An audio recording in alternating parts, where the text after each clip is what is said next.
অপমানে আত্মঘাতী কলেজ ছাত্রী, ট্রেনের টিকিট না কাটায় হেনস্থার অভিযোগ। টিকিট পরীক্ষকের বিরুদ্ধে অভিযোগ পরিবারের। অপমানে আত্মঘাতী কলেজ ছাত্রী, ট্রেনের টিকিট না কাটায় হেনস্থার অভিযোগ। টিকিট পরীক্ষকের বিরুদ্ধে অভিযোগ পরিবারের। স্টেশনে আটকে রাখায় পরীক্ষা দিতে পারেননি ছাত্রী, পরে বাড়ি ফিরে আত্মঘাতী দ্বিতীয় বর্ষের ছাত্রী। অপমানে আত্মঘাতী কলেজ ছাত্রী, ট্রেনের টিকিট না কাটায় হেনস্থার অভিযোগ।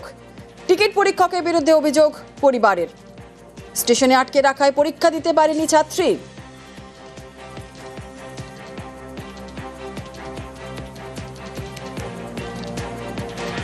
অপমানে আত্মঘাতী কলেজ ছাত্রী, ট্রেনের টিকিট না কাটায় হেনস্থার অভিযোগ। টিকিট পরীক্ষকের বিরুদ্ধে অভিযোগ পরিবারের। স্টেশনে আটকে রাখায় পরীক্ষা দিতে পারেননি ছাত্রী, পরে বাড়ি ফিরে আত্মঘাতী দ্বিতীয় বর্ষের ছাত্রী।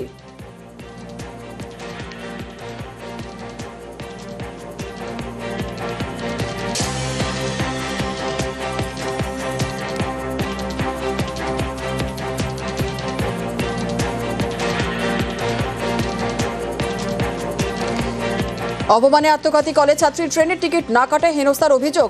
টিকিট পরীক্ষকের বিরুদ্ধে অভিযোগ পরিবারের। স্টেশনে আটকে রাখায় পরীক্ষা দিতে পারেননি ছাত্রী, পরে বাড়ি ফিরে আত্মঘাতী দ্বিতীয় বর্ষের ছাত্রী। শরদিন্দু রয়েছে আরো বিস্তারিত বলবে। শরদিন্দু, ঠিক কি ঘটেছিল? দেখো, কাল রসুলপুর থেকে ওই ছাত্রী বর্ধমানে আসার জন্য ট্রেনে চাপে এবং তার কাছে ট্রেনের টিকিট ছিল না এবং সে টিকিট না থাকায় তাকে আটক করে এবং ফাইন দেয় সে, এবং কিছুক্ষণ সেখানে সময় নষ্ট হয়। এরপরে যেটা আর একটা সূত্র মারফত জানা যাচ্ছে যে সে পরীক্ষাও দিয়েছিল, তার মা বাবা বাড়িতে ছিল না। এরপরে সে বাড়ি ফিরে যায় এবং বাড়ি ফিরে যেয়ে সবার অনুপস্থিতির সুযোগ নিয়ে সে ওড়নায় ফাঁস দিয়ে আত্মঘাতী হয়।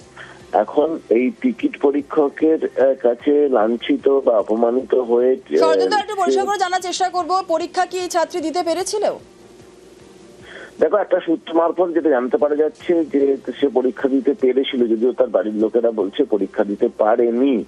এখন কোনটা ঠিক সেটা পুলিশ তদন্ত করে দেখছে যে ওই ছাত্রী পরীক্ষা দিতে পেরেছিল কিনা বা কতক্ষণ পরীক্ষা দিয়েছিল, এই বিষয়টি খতিয়ে দেখছে পুলিশ। বেশ, ধন্যবাদ।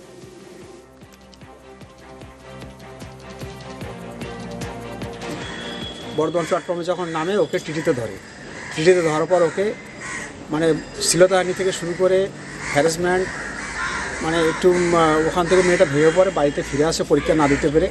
তারপরে এসে আত্মহত্যা, গলায় ফাঁস দিয়ে আত্মহত্যা করে। আমরা চাইছি যে টিটি, যার জন্য আজকে এই ঘটনা ঘটলো, এত কিছু জানার পর সব কিছু জেনে শুনেও আজকে যেভাবে ওকে আটকে রাখলো এবং পরীক্ষা দিতে দিল না, আর যার জন্য এত বড় চরম পরিণতি ঘটনা ঘটলো, তার তো আমরা উপযুক্ত শাস্তি অবশ্যই চাই।